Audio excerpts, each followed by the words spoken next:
Same care here today. I'm going to show you how to start up your Stihl chainsaw.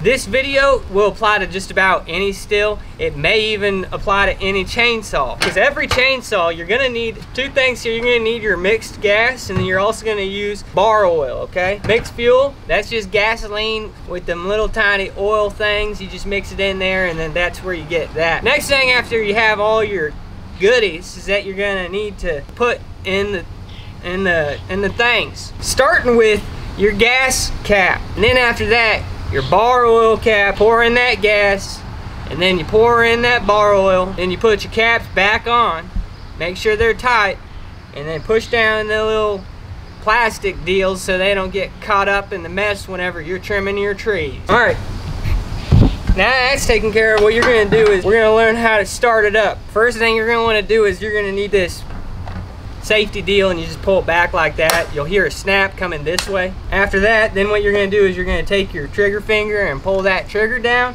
You're going to take your thumb finger and you're going to push that all the way down to the base. Then after that, you're going to pull.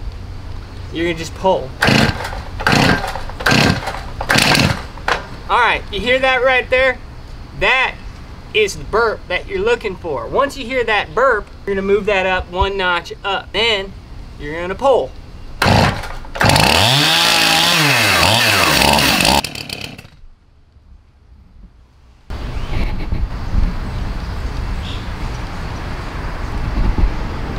Alright folks, and so that's how you start up your Stihl chainsaw.